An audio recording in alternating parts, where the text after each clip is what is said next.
మీ ఎలాంటి వ్యాపార ప్రకటనలకైనా వెంటనే మా ఛానల్ సంప్రదించండి. ప్రస్తుతం మనతో పాటు ప్రముఖ ఆధ్యాత్మికవేత్త ఐకాన్ ఆస్ట్రాలజర్ గట్టుపల్లి సురేష్ బాబు గారు ఉన్నారు. ఫిబ్రవరి మాసంలో మకర రాశి వాళ్ళందరికీ ఎలా ఉంటుందో గురువు గారు అంటే తెలుసుకుందాం. నమస్కారం గురుగారు. జయ శ్రీమన్నారాయణ. ఫిబ్రవరి మాసం, మాఘమాసం, మకర రాశి వాళ్ళందరికీ కూడా ఈ నెల ఎలాంటి అదృష్టాన్ని తీసుకురాబోతుంది, ఎటువంటి విషయాల్లో ఎక్కువగా జాగ్రత్తలు తీసుకుంటే బాగుంటుంది అంటారు? 2026 సంవత్సరం ఫిబ్రవరి మాసం ద్వాదశ రాశుల్లో ఒకటి మకర రాశి. ఇటీవల కాలంలోనే మనం చూసినట్టుగా కనుక గ్రహ సంచారం, పంచగ్రహ కూటమి, గ్రహణం కాదు పంచగ్రహ కూటమి ఉంది. ఆదివారం అమావాస్య వచ్చింది. ఇవన్నీ కూడా మకర రాశిలో సంచరించాయి. జనవరి మాసంలో మనం చూసినట్టయితే కనుక 18వ తారీఖున తర్వాత వెంటనే గ్రహ కూటమి తర్వాత వీరికి అత్యద్భుతంగా కలిసి రావడం మొదలవుతుంది. ఎందుకంటే వీరిలో శక్తియుక్తులు అంటారు, కొన్ని హోరాస్ అంటారు. ఇవన్నీ కూడా వీరికి ఉన్నాయా అంటే ఉన్నాయని చెప్పొచ్చు. దాంతోపాటు వీరికి ఏదైనా దోషం ఉందంటే కనుక ఆ దోషాలు కూడా కొన్ని దోషాలు పటాపంచలయ్యేటువంటి కాలం అది. ఎందుకంటే ఎన్నో సంవత్సరాల తర్వాత వచ్చేటువంటి గ్రహకూటమి ఏర్పడింది కాబట్టి ఫిబ్రవరి మాసంలో ఆ తర్వాత వీరికి అద్భుతమైన కాలం మొదలైందని చెప్పొచ్చండి మకర రాశి వారికి. ఆ తర్వాత వీరికి పెళ్లి కానటువంటి పెళ్ళి అవ్వటం, పెళ్లి సంబంధాలు కుదుర్చుకోవటం, ఆర్థిక స్థితిగతులు ఇవన్నీ కూడా కొంతమేర మెరుగు అవుతున్నాయి. అలానే ఫిబ్రవరి మాసం శివరాత్రి పర్వదినాలు ఉన్నాయి. ఇవన్నీ కూడా పండగ సందర్భాల్లో వాళ్ళు కూడా పూజలు, హోమాలు, యజ్ఞ, యాగ, హోమ, జపతపాలు చేసుకోవచ్చు. పెళ్లి కాని వారు ఎవరైనా ఉంటే కన్యా పశుపత హోమాన్ని ఉంటుంది. అది మనకి కొంతవరకు శ్రీశైలంలో అట్లాంటి వాటిల్లో ఎక్కువ డబ్బులు పెట్టలేని వారు ఆలయాల వద్ద చేస్తూ ఉంటారు. అక్కడ ఆన్లైన్లో కూడా చేసేటువంటి తరుణం ఉంటుంది. ఈ కన్యా పశుపత హోమం ఈ యొక్క మకర రాశి వారికి ఒక సొత్తు చెప్పొచ్చు. ఎందుకంటే వీరు చేయించుకున్నట్టయితే కనుక పెళ్లికి సంబంధించినటువంటి కాలసర్పదోషం, నాగదోషం, కుజదోషం, పితృదోషాలు, కర్తదోషాలు ఇలాంటి దోషాల వల్ల పెళ్లి కాని వారు ఎవరైనా ఉంటే కనుక అలాంటి హోమం చేయించుకుంటే వెంటనే పెళ్లి అయ్యేటువంటి యోచన ఉంటుంది. స్త్రీ పురుషులు ఇరువురు కూడా చేయించుకోవచ్చు ఈ హోమాన్ని. కాబట్టి అలాంటి ఆలయ వద్ద చేయించుకున్న కన్యాపశుపత్ర హోమే కాదు చేయించుకోవచ్చు. కాబట్టి ఈ పెళ్లి కాని వారి ఎవరి నుండి గ్రహదోషాలు ఇంకేమైనా కనిపిస్తుంటే ఇది చేసుకోవచ్చు. ఇక ఫిబ్రవరి 15వ తారీఖు తర్వాత అయితే సంబంధాలు చూసుకోవచ్చు. పెళ్లి సంబంధాలు కుదిరి వెంటనే పెళ్లి కూడా అయ్యేటువంటి యోచన కనిపిస్తూ ఉంది. కాబట్టి ఎవరైనా ముందుగానే కావాలనుకుంటే కనుక రిజర్వేషన్ చేసుకోవచ్చు. దీనికి నాకు సంబంధం లేదండోయ్, కేవలము అక్కడ చేస్తారని మాత్రమే చెప్తున్నాను. నాకు అక్కడి నుంచి కమిషనే రాదు. మీరు చేసుకోకపోయినా కూడా అయితే విడిగా చేయించుకుంటే 25-30 వేలు అవుతుంది. అదే అక్కడైతే 2-3 వేలు అయిపోతుంది. చేయించుకోవాలన్న గుణం ఉన్నవారు. కాబట్టి ఇదొకటి. తర్వాత సంబంధాలు కుదరకముందు ఆల్రెడీ పెళ్ళై ఉండి కోర్టు విషయాల వరకు వెళ్ళిన వారైతే కనుక వారు కూడా చేయించుకోవచ్చు. రాహుకేతు పూజ కానీ కన్యాపశుపత్ర హోమం కానీ చేసుకోవచ్చు. నవధాన్యాలు, నవగ్రహాలకు దానం ఇస్తే కూడా భార్యాభర్తల మధ్య తగాదాలు కావచ్చు, కోర్టు వ్యవహారాలు కావచ్చు, ఇద్దరి మధ్య పడకపోవటం, అన్యూన్యత లేకపోవటం ఇలాంటివన్నీ కూడా ఈ యొక్క నవగ్రహాలు, నవధాన్యాలకు దానం ఇవ్వడం ద్వారా మంచి జరుగుతుంది. కన్యాపశుపత్ర హోమం అయితే పెళ్లి కాని వారికి మంచి జరుగుతూ ఉంటుంది. ఇక ఆర్థిక స్థితిగతులు ఉన్నాయి. మకర రాశి వారికి ఆర్థిక స్థితిగతులు ఎప్పుడు సంక్షోభంలోనే ఉంటారు. వీళ్ళు ప్రభుత్వంలాగా రాష్ట్ర ప్రభుత్వ సంక్షోభం అని చెబుతుంటారు. డబ్బులు వచ్చినాయేమో, వనరులేమో వాళ్ళు మింగేస్తారు. ప్రభుత్వం ప్రజలకు చేయాలంటేనేమో సంక్షోభం అని చెబుతారు. ప్రజలకు చేసే డబ్బేమో అప్పు తీసుకొస్తారు. ఓకేనా, బాగా అర్థం చేసుకోండి. ప్రజలకి చేయాలి, ఏదైనా మంచి పథకాలు తీసుకురావాలి అంటే అప్పు తీసుకొస్తారు. ఓకేనా, సెంట్రల్ గవర్నమెంట్ నుంచి వచ్చిన డబ్బులు పథకాల కింద వస్తాయే అయ్యేమో వీళ్ళు మింగుతారు. ఎంత అదృష్టం అబ్బా! ఇలాంటిదే ఉంటుంది ఈ మకర రాశి వారికి. బాగా గుర్తుపెట్టారు కదా. మకర రాశి వారి సత్వం ఏంటంటే కనుక ఏదైనా పని చేయాలంటేనేమో అప్పు తీసుకొస్తారు, ఉన్న డబ్బులేమో ఇంకోటికి ఇస్తారు. చూడండి, అట్లా ఉంటుంది వీరికి. ఆర్థిక సంక్షోభం ఇంకా ఆడికెళ్ళి వస్తుంది. మరి ఉన్న డబ్బులేమో ఎవడో అడుగుతాడు, అమ్మలక్కలు అడిగితే వాళ్ళకి ఇస్తారు. ఎవడో అప్పు చేస్తుంటాడు, వీళ్ళ దగ్గర వచ్చి దేహాన్ని పాదసేవ చేస్తూ ఉంటారు, వారికి ఇస్తారు. నగల తగడబెట్టి మరీ డబ్బులు ఇస్తారు. వారికి ఇచ్చి వీరి అవసరానికి అప్పు చేస్తారు. అంత మేధాలు ఉంటారు ఎక్కడైనా. మకర రాశి వాళ్ళు ఉన్నారు. ఎవరైనా మీ ఫ్రెండ్స్లో మకర రాశి వాళ్ళు ఉంటే పోయి డబ్బులు అడగండి. అలాంటి మకర రాశి వారికి ఇలాంటి అలవాట్లు ఉంటాయి. అంటే మంచితనం, ఎదుటి వారికి సేవా గుణం చేయాలి. మనం కష్టపడ్డ ఎదుటి వారికి చేస్తే నాకు ఒక పేరు ప్రఖ్యాత వస్తుంది, నాకు మంచి మాట వస్తుంది అని సహాయం చేస్తారు. మంచి గుణమే. కానీ ఆ సహాయం కూడా మనం తిన్నామా లేదా, మన పిల్లలకు ఉందా లేదా చూసుకోవాలి. అలా లేకుండా ఏదో వచ్చారు కదా అని చెప్పి ఉన్నదంతా దోచిపెట్టేస్తే ఇంట్లో తగాదాలు ఏమవుతాయి, గొడవలు అవుతాయి కదా. అట్లాంటివి చేయకూడదు. కాబట్టి అలాంటి చేయకుండా ఉండాలంటే తొందరపాటు నిర్ణయాలు తీసుకోకూడదు. ఎక్కువ ఫ్రెండ్షిప్ ఎవరితో చేయకూడదు. ఫ్రెండ్షిప్ వల్లనే వీరి నాశనం, ఫ్రెండ్షిప్ వల్లనే వీరి పతనం, ఫ్రెండ్షిప్ వల్లనే వీరు లోతుపాతులకి వెళ్ళిపోతూ ఉంటారు. కాబట్టి పార్ట్నర్షిప్, వ్యాపారాలు వీరి చేతి నుంచి ఎవరి డబ్బులు ఇవ్వడం అలాంటి కలియుగంలో చేయకూడదు. అలాంటిలో 2026 సంవత్సరం చేయకూడదు. అందులో మకర రాశిలో అసలు చేయకూడదు. ఎవరైనా వచ్చేసి మీకేమనగానే నాకేం లేదని చెప్పాలి. ఎవరైనా ఉంది అని చెప్తే ఉంది అంటారు, అందుకని ఏం లేదని చెప్పాలి. కాబట్టి అలాంటివి చేయకూడదు. అలాంటి తొందరపాటు నిర్ణయాలు తీసుకోకుండా ఉండాలి అంటే కనుక ఖచ్చితంగా వారికి ఒక పేరు ఉంటుంది. ఆ పేరు వారు కూర్చొని ఒక తస్పి మాల తీసుకొని కూర్చొని నా పేరు ఏదైతుందో ఆ పేరుని తలుచుకుంటూ ఉండాలి. ఇప్పుడు సపోజ్ సీను ఉందనుకోండి, ఆ scene scene scene scene scene cigarette cigarette cigarette అనుకుంటూ ఉంటే అది ఆ ఒక స్ట్రెస్ నుంచి బయటపడిపోతారు. ఏ దేవుడిని తలుచుకునే అవసరంలా, ఏ మతాన్ని తలుచుకునే అవసరంలా, ఏ గురువుని తలుచుకునే అవసరంలా, ఏ భార్యని ఏ భర్తని ఏ పిల్లల్ని తలుచుకునే అవసరంలా. తన పేరు తను పలుకుతూ ఉంటే తనకుండేటువంటి స్ట్రెస్ నుంచి బయటపడి తొందరపాటు నిర్ణయాలు తీసుకోకుండా ఉంటారు. పరిగెత్తే బస్సు ఎక్కడం, అక్కడేదో ఊరకిస్తున్నారంటే టికెట్లు తెచ్చుకోవటం అలాంటివి చేయకూడదు. అక్కడేదో లాటరీ వస్తుంది, నాకు ₹1,00,000 10,000కి ఇస్తున్నారంటే పోయి లెక్క లేకుండా ₹10,000 కట్టడం ఇలాంటివి చేయకూడదు. నా వీడియోలు చూసిన తర్వాత చాలామంది భార్యతో కొట్టుకుంటారు, చూసారా నీ గురించి చెప్పారు గురువు గారు అని చెప్పి ముట్టికాయలు వేస్తుంటారు అనమాట. అంటే అలాంటి తొందరపడి నిర్ణయాలు తీసుకోకూడదు. దానివల్లనే భార్యాభర్త దూరం అవుతారు, పిల్లల పెద్దలు దూరం అవుతారు, ఉన్నతటువంటి కుటుంబాన్ని నుంచి దూరం అవుతారు, బాధ్యతల నుంచి బయటకు వస్తారు, పేరు ప్రఖ్యాత కోల్పోతారు. కాబట్టి తొందరపాటు నిర్ణయమే వీరికి ఉన్నటువంటి గుణం, అది తీసుకోకూడదు. పరిగెత్తి పాలు తాగే కన్నా నిలిగిపడి నీళ్ళు పాలు తాగితే మంచిది అని అనుకొని ఈ మాసంలో కనుక తీసుకునే తొందరపాటు నిర్ణయం వల్ల ఖచ్చితంగా నష్టపోయేదానికి ఉంది.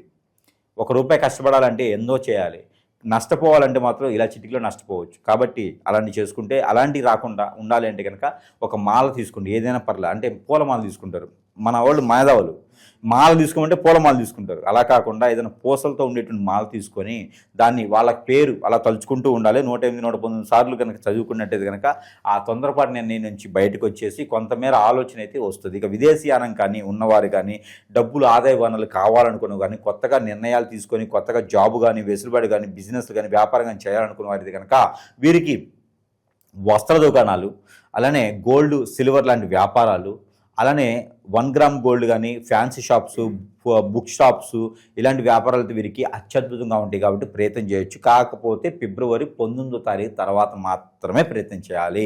ఇప్పుడుగా వనరులు వెతుక్కొని అప్పటి నుంచి షాపులు పెట్టుకోవాలి. పార్ట్నర్షిప్ వ్యాపారాలు పనికిరావు. అలానే ఇంకా వేరే వ్యాపారాలు అయితే వీరికి అంతగా సెట్ అవ్వు. దేవుని సేవలో ఉండి సంపాదించాలంటే పూజ సామాగ్రి కూడా పెట్టుకోవచ్చు వీరును. ఇంకా గురువులుగా ఎవరైనా కావాలి అనుకుంటే కనుక సాధన తీసుకోవచ్చు. అలానే పోటీ పరీక్షల్లో బాగా ఉత్తీర్ణులు అవ్వాలి, పోటీ పరీక్షలు రాయాలి అనుకుంటే కనుక వీరికి ఒక నమ్మకం, అవమానం ఉంటుంది. ఈరోజు ఎగ్జామ్ రాస్తే బాగా పాస్ అయ్యేది వీరికి ఒక సెంటిమెంట్ ఉంది, కుర్చీ ఇలానే ఉండాలి, నేను ఇదే తినాలి, ఈ షర్ట్ వేసుకోవాలని కొన్ని సెంటిమెంట్ ఉంటాయి. బయటకు వెళ్ళేటప్పుడు ఎవరైనా తుమ్మితే వెళ్ళరు, సెంటిమెంట్. బయటకు వెళ్ళేటప్పుడు ఎవరైనా ఎక్కడికైనా వెళ్తే ఎక్కడికైనా అడగండి వెళ్ళరు, ఇంకా మానేస్తారు. అలాంటి సెంటిమెంట్తో ఉంటారు. కాబట్టి దానికి తగ్గట్టుగానే వీరు పరిహారం చేసుకుంటూ ఉండాలి. ఇక పోటీ పరీక్షల్లో కానీ, రాజకీయ రంగం, సినీ రంగంలో కానీ, ఇంకా అనేక రంగాల్లో ముందుకు వెళ్ళాలని కానీ, ఇలాంటి వ్యాపార వృద్ధిలో ముందుకు వెళ్ళాలంటే కనుక ఖచ్చితంగా వీరు చేయాల్సిన పరిహారం ఉంటుంది. పంచామృత అభిషేకం వినాయక స్వామికి కానీ, సుబ్రహ్మణ్య స్వామికి కానీ, లేదా శివ భగవానికి కానీ చేసుకోవాలి. ఏదైనా ఒక్క రోజున కనుక గుడాల పెసలు ఉంటాయి, పెసర గుగ్గిళ్ళు ఉంటాయి, లేదా శనగలు, బఠానీలు ఉంటాయి, అవి 1 కిలో పావు తీసుకొని నానబెట్టుకొని గుడాలు గుగ్గిళ్ళు వండేసి అవి విష్ణు ఆలయంలో సమర్పించుకుంటే కనుక ఖచ్చితంగా వారికి అనుకున్నటువంటి కార్యాలు ముందుకు వెళ్తాయి. అనుకున్నటువంటి పనితీరు కూడా ముందుకు వెళ్ళేదానికైతే ఖచ్చితంగా వీరికి కనపడుతుంది అని చెప్పొచ్చు. ఈ పరిహారం చేసుకోవచ్చు. గురుగారు, అలాగే శత్రువులు ఎక్కువగా ఉన్నారు, లేదంటే మేమేం కొనుక్కున్నా కూడా అభివృద్ధిలోకి వస్తున్నా కూడా పక్క వాళ్ళు చూడలేకపోతున్నారు, ఏడుపులు ఎక్కువగా ఉన్నాయి, నరఘోష నర్దిష్ట ఉంది, అలాగే అన్యోన్యంగా ఉంటారు భార్యాభర్తలు, వీళ్ళతో ఎఫ్ఐఆర్ పెట్టుకోవాలనో, వీళ్ళని విడదీసి వాళ్ళ వైపు మళ్లించుకోవాలనో, ఏదో ఒక మందు పెట్టడమో, చెడు క్రియలు ఇలా చేస్తూ ఉంటారు. దీని బారిన చాలామంది పడి ఇబ్బంది పడుతున్నారు. మరి దీనికి సొల్యూషన్ ఏంటని చాలామంది అడుగుతున్నారు. గురుగారు ఏం చెప్తారు వీటికి? ఖచ్చితంగా మనకి ఇప్పుడు కలియుగంలో ఉన్నాం. 2026 సంవత్సరంలో ఉన్నప్పటికీ కలియుగంలో ఉన్నాం. ఈ కలియుగ శాతం కూడా పాపాలు, కర్మలు ఎక్కువగా ఉంటాయి. దీనికి తగ్గట్టుగా ఎక్కడంటే కనుక ఎక్కడ ఉంటుందంటే ఈ ప్రాబ్లము, ఎవరైనా సుఖంగా బతుకుతున్నారన్నా, అంటే నలుగురు ముందు నవ్వినా కూడా చాలా సమస్యే, కొందించుకోవడమే. నవ్వితే కూడా వీరికి ఏం సమస్యలు లేవు కావాలి, ఓర్చుకోలేరు అన్నమాట ఎదుటివాళ్ళు. వీరికి ఏ సమస్యలు లేవు కావాలని చెప్పేసి వీరి మేము 10 ఏడుస్తూ ఉంటారు.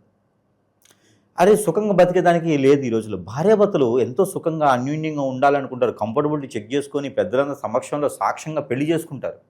పెళ్లి చేసుకొని కూడా వీరి మధ్యన ఎవరో వచ్చి పొలలు పెడతా ఉంటారు, ఎఫ్ఐఆర్లు పెట్టుకుంటారు. ఎట్లా ముందు పెట్టడం, హిప్నాటిజం, బ్లాక్ మ్యాజిక్, వశీకరణం, చాతబడి, బాగలముఖి, భానుమతి, ఏక్షిని, బాగా స్పిరిట్, అష్టదిబ్బందన, ఇలాంటి క్రియలు ఎన్నో రకాలు ఉన్నాయి. జీవితంలో ఎదకపోవడానికి గల కారణాలు ఏంటంటే ఇలాంటి క్రియలు చేయించబడటం, ఎవరో మన మీద కన్నేసి మన ఎదుగుదలు తట్టుకోలేక, ఇవన్నీ మనకి జాతకాలు అనుకుంటారు చాలామంది కూడా.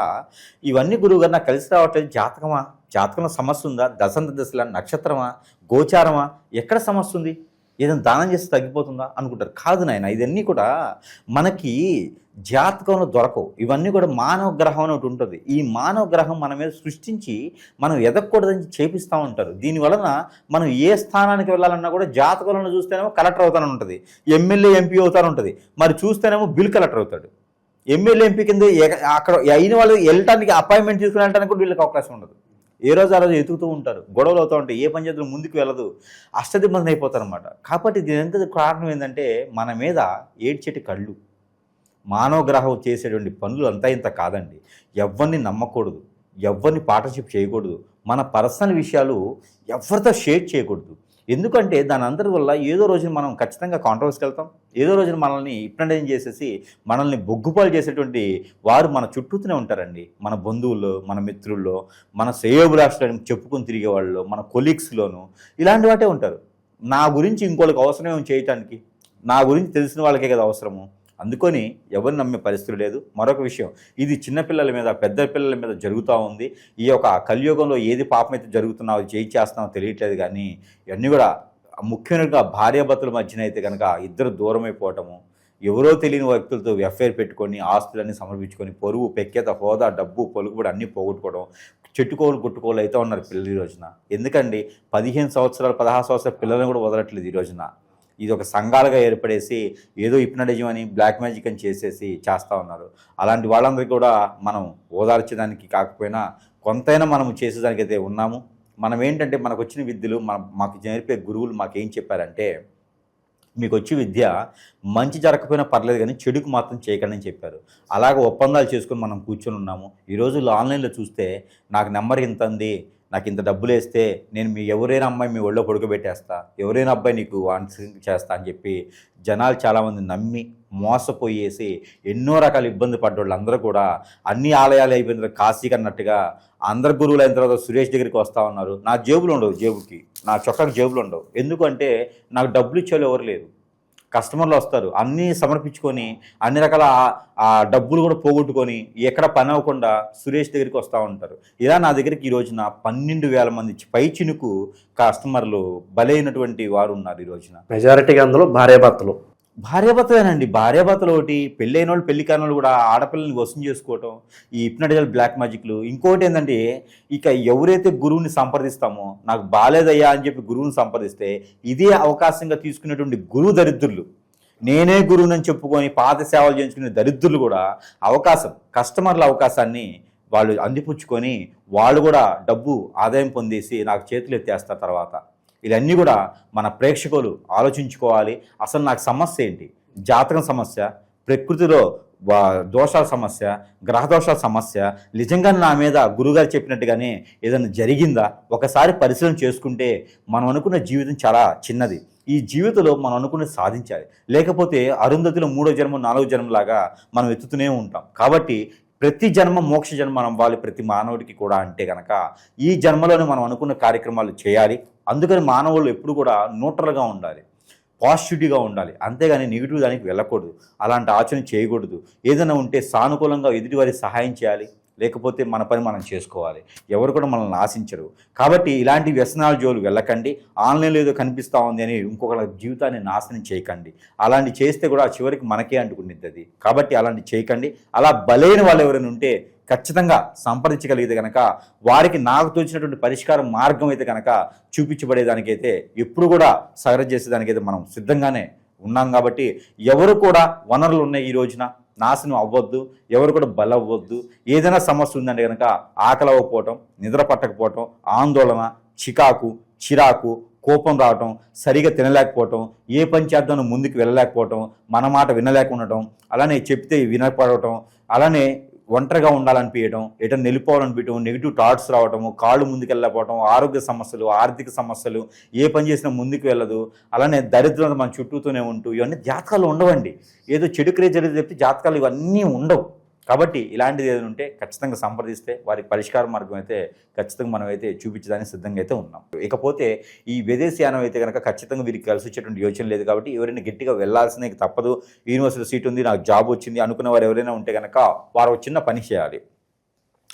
అది ఏమిటంటే కనుక గోధుమలు ఉంటాయి.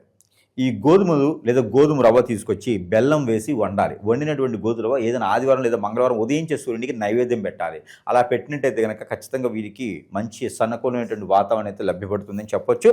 అలానే కనుక సూర్య నమస్కారం కూడా చేసుకుంటే చాలా మంచిది. ఇక ఈ యొక్క మకర రాశిలో స్త్రీలు, ఈ మకర రాశి స్త్రీలు ఎలా ఉంటారంటే కనుక పొద్దునప్పుడు ఒకలా ఉంటారు, మధ్యాహ్నం ఒకలా ఉంటారు, సాయంత్రం ఇంకోలా ఉంటారు, నైట్ ఇంకోలా ఉంటారు. అంటే వారి యొక్క ఆలోచన విధానము వారికి నరదిష్టి నరకోశ ఎక్కువ ఉంటాయి. మంచివారు వీళ్ళు. మకర రాశిలో స్త్రీలు అంటే పుట్టిన అదృష్టం అని చెప్పొచ్చు. ఎవరైతే వారి ఇంట్లో ఉంటారో వారికి పునర్జన్మ ఉండదు. ఎవరైతే వాళ్ళతో పలుకుతారో, ఎవరైతే వాళ్ళు మాట్లాడతారో, అలానే ఎవరైతే వాళ్ళని పెళ్లి చేసుకుంటారో చేసుకున్న వాళ్ళకి పునర్జన్మ ఉండదు. అంటే ఇది మోక్ష జన్మ అని చెప్పొచ్చు వారికి. అంత అదృష్టం వస్తుందన్నమాట వారికి. కాబట్టి మకర రాశిలో పుట్టినటువంటి స్త్రీలు ఏదైనా వ్యాపారం చేయాలనుకుంటే కనుక వీరి నోటి నుంచి ముందుగా, ముఖ్యంగా వీరి నోటి నుంచి ఎదుటి వాళ్ళని ఏం అనకూడదు, తిట్లు తిట్టకూడదు. తిడితే కనుక వారు నాశనమైపోతారు ఎదుటివారు. అలానే వీరితో పొగడాలి, మంచివారని చెప్పాలి, ఎక్కువగా బాధించకూడదు ఎదుటి వాళ్ళని. వాళ్ళని కూడా బాధించుకునే విధంగా చేయకూడదు. మకర రాశి స్త్రీలు అంటే దేవతలతో సమానం కాబట్టి వాళ్ళని ఎప్పుడు కూడా ఏది అనకూడదు. కాబట్టి వాళ్ళు చేసేటువంటి ప్రతి వ్యాపారం కూడా కలిసి వచ్చే విధంగా ఉంటుంది. అలా కలిసి రావాలంటే నరదిష్టి నరకోశం ఉన్నట్టు. అలానే ముందుకు వెళ్ళాలి అనుకుంటే కనుక వీరు ప్రతినిత్యం కూడా ఇంట్లో పాలు పొంగిస్తుంటారు. టీకో దేనికో దాన్ని పొంగిస్తుంటారు. దానిపైన మూత వేయాలి, మూత వేసి పొంగించాలి. ప్రతిరోజు గృహప్రవేశంప్పుడు పాలు పొంగిస్తాం కదా, అదే విధంగా పొంగించుకోవాలి. అదే విధంగా పాలు పొంగిస్తే కనుక వీరికి అన్ని రకాల సానుకూలంగా ఉంటుంది. పాలు కాగి చల్లార్చిన తర్వాత దాంట్లో కొంచెం బెల్లము, కొంచెం తేనె వేసి, కుంకుమ పువ్వు వేసేసి అమ్మవారికి కానీ స్వామివారికి కానీ నైవేద్యం పెడితే వారికి అష్టైశ్వర్య ప్రాప్తి కలుగుతుంది. జాబులు వెసులుబాట్లు, నిరుద్యోగులకు ఉద్యోగం వస్తుంది. స్ట్రెస్ అయిన స్ట్రెస్ లేకుండా భార్యాభర్తల మధ్య దూరం కూడా తగ్గిపోతుంది. అన్ని రకాలు కూడా బాగుంటాయి స్త్రీలకైతే కనుక. ఇలాంటి పరిహారాలు చేసుకుని కూడా మన ప్రేక్షకులు ఎవరైతే మకర రాశి ఉన్నారో వారికి అన్ని రకాల సానుకూల వాతావరణం అయితే ఖచ్చితంగా లభ్యపడుతుందని చెప్పొచ్చు. ఇకపోతే ప్రతి ప్రేక్షకులు కూడా మనకి అడుగుతూ ఉన్నారు, గురుగారు మీ దగ్గరికి రావాలంటే సమయం పడుతుంది, మీరు అపాయింట్మెంట్ ఇవ్వలేకపోతున్నారు. అంటే కస్టమర్స్ ఈ మధ్య చాలా ఎక్కువైపోతున్నారు. దాదాపుగా 12,000 మంది కస్టమర్స్ బలైన వాళ్ళందరూ, నా దగ్గర కాదండి, ఎక్కడెక్కడో బలైన వాళ్ళందరూ కూడా మన దగ్గరికి రావటం, మన దగ్గరికి వచ్చి చూయించుకొని బాగుపడే వాళ్ళు చాలామంది చూస్తూ ఉన్నాం ఈ రోజున. ప్రతి ఒక్కరు కూడా ఈ రోజున ఏంటంటే మనం చూస్తూనే ఉన్నాం వీడియోస్ కానించి, దొంగ గురువులు నమ్ముకున్న వాళ్ళు బాగుపడే వాళ్ళు ఎవరు లేడు. దొంగ స్వామి దగ్గరికి వెళ్ళి రోజు కూడా పుట్టుకొస్తున్నాడు. ఎట్లా వస్తున్నారో నాకు అర్థం కావట్లా. వ్యాపారం దొరక్క స్వామీజీ అన్నట్టు అయిపోయింది అనమాట. ఇలాంటి వాళ్ళందరినీ నమ్మి బాగుపడటానికి లేకపోయినా కూడా వీళ్ళని ఇప్పుడు స్వాములే గురువులే చేస్తూ ఉన్నారు. అలాంటి వాళ్ళ దగ్గరికి దయచేసి వెళ్ళండి, కానీ మీకు బలవ్వకండి. ఇకపోతే మన దగ్గర అందరూ అడుగుతూ ఉన్నారు కామెంట్స్లో కూడా, వస్తువులు ఏమైనా ఉన్నాయా గురువు గారు అని. కానీ మన దగ్గర చాలా రకాల వస్తువులు మంత్రోచ్చారణ చేస్తుంటే వారి సమస్య ఏంటి, ఆ సమస్యకు తగ్గట్టుగా రాలేకుంటే కూడా వస్తువులు నేను పంపించేటువంటి సదవకాశాలు నా దగ్గర ఉన్నాయి. సరసమైన ధరలను ఉంది. దాంట్లో ముఖ్యంగా ఇది ఉంగరం. ఈ ఉంగరం అయితే కనుక చాలా బాగా పనిచేస్తుందండి. ఇదంతా కూడా ఏముండదు, స్టోను, యంత్రాలు, సిల్వర్, ప్యూర్. ఇందులో ఈ ఉంగరం ఉంది చూసారా, 3 రకాల యంత్రాలు ఉంటాయి ఇందులో. ఎవరు కూడా అంటే అఘోరా సైతం వచ్చి వారి మీద చేతబడి చేయాలంటే కూడా వారి తరం కాదు. ఈ ఉంగరం ఉన్నంత వరకు ఎవ్వరు టచ్ చేయలేడు వాళ్ళని. రాజకీయ రంగంలో ఉన్నవారు, సినీ రంగంలో ఉన్నవారు, జీవితంలో ఎదగాలనుకున్నవారు ఎవరైనా ఉన్నారు అంటే కనుక వారి మీద వారికి ఇంకా నమ్మకం లేదు అనుకున్న వారికి కూడా ఈ ఉంగరం పెట్టుకుంటే జీవితంలో ఇలా చిటికలో బయటకు వెళ్తారు. పైకి వెళ్ళడం అసలు పైకి కాదు, జీవితంలో ఎదుగుతారు. కాబట్టి ఈ ఉంగరం వారికి ఎన్నో రకాలైనటువంటి పరిస్థితుల నుంచి బయటకు పెడుతుంది. కాబట్టి దాంతోపాటు ఇది అందరికీ తెలిసిందే కియామాల. దీనికి కూడా మంత్రోచ్చారణ ఉంటుంది. కియామాల నరదిష్టి నరకోశ శత్రువై నుంచి బయటపడేస్తుంది. మన ఇండు మనస్సు ప్రశాంతంగా ఉంచుతుంది. దాంతోపాటు ఏదైనా హిప్నాటిజం, బ్లాక్ మ్యాజిక్ జరిగింది, మా పిల్లని ఎవరు తీసుకుపోయినారయ్యా, మా అబ్బాయిని ఎవరో హిప్నాటిజం చేశారయ్యా, కోళ్ళ పిల్లలు ఉన్నారు, ఇబ్బంది పడుతున్నారు అనుకునే వాళ్ళందరికీ కూడా, హిప్నాటిజం జరిగిన వాళ్ళకి, బాడీ మీద జరిగింది, తలకి పూసారు అనుకున్న వాళ్ళకి సోప్ ఇది. ఈ సోప్ ద్వారా మంత్రోచ్చారణ చేసింది ఇది కూడా. ఈ సోప్ని ప్రతిరోజు ఒక్కసారైనా వాళ్ళు వాడుకునేలా చేయాలి. ఫేస్ వాష్ చేసుకుని సర్లా. ఈ సోప్ వల్ల వాళ్ళకి బయట బాడీ మీద జరిగిన హిప్నాటిజం పోతుంది. ఇక అష్టదిబ్బందులు ముడిపిది. ఇది ఇంటికి కట్టుకోవాలి. కొన్ని రకాల ముడుపులేమో వాటర్కి స్నానం చేస్తుంటే కొన్ని రకాలు ఇంటికి కట్టుకునేది అనుకుంటుంది. ఈ ముడుపు ఇంటికి కట్టుకుంటే మన ఇంటికి ఏదైనా చేతబడి కానీ హిప్నాటిజం జరిగిందా, ఇంట్లో సుతులు లేవా, డబ్బులు నిలబడట్లేదా, అన్నిటికి కూడా ఈ ముడుపు సమాధానం చెప్తుంది. ప్రతిరోజు కూడా ధూపం వేస్తే సరిపోతుంది ఉన్న రోజున. ఇది అష్టదిబ్బందుల ముడుపు. ఇది ఇంట్లో సాంబ్రాణి వేసుకోవాలి. ఇంట్లో ఉన్న నెగిటివిటీ అన్నీ పోతుంది. ఆర్థిక సంక్షోభం నుంచి బయటపడిపోతుంటారు. కాబట్టి ఇన్ని రకాల వస్తువులే కాకుండా ఆ సమస్యను బట్టి వస్తువులు నా దగ్గర 90 రకాల వస్తువులు ఉన్నాయి. ఇక ఆ సమస్యను బట్టి పరిష్కార మార్గం అయితే చూపించబడుతుంది. కాబట్టి దయచేసి దొంగ స్వాములను నమ్మి బలవకండి. దయచేసి మీకు మీరుగా నా జాతకం ఇంత, నా పరిస్థితి ఇంత అని దిగజారిపోకండి. ఎన్నో రకాల సమస్యల పరిష్కార మార్గాలు అయితే లభ్యపడుతూ ఉన్నాయి. ఎవరు కూడా నిస్సహాయపడకూడదు. ప్రతి ఒక్కరు కూడా భూమి మీదకి ఏదో రకమైనగా చేయడానికి లోక కళ్యాణం కోసం వస్తారు. అది నిర్వర్తించి మాత్రమే మనం కాలం చేయాలి తప్పితే దానికోసం మనం పోరాడాలి. ఎక్కడ ఏ వనరులో ఉన్నా కూడా దాన్ని సహకరించి చూసుకోవాలి. ఏ పుట్టలో ఏ పాము ఉన్నా కూడా దాన్ని చవి చూడాలి. అంటే పుట్టలు తోవద్దు, పుట్టతోవే సమస్య లేదు, సామెత మాత్రమే అది. కాబట్టి ఇలాంటి వస్తువులు కూడా వాడుకొని మంత్రోచ్చారణ చేసిన వస్తువులు కాబట్టి వీటితో కూడా బాగుపడేదానికి యోచన ఉంటుంది. కాబట్టి ఇలాంటివన్నీ కూడా చూసుకొని అందరూ కూడా బాగుండాలని మనస్ఫూర్తిగా కోరుకుంటున్నాను. జై శ్రీమన్నారాయణ.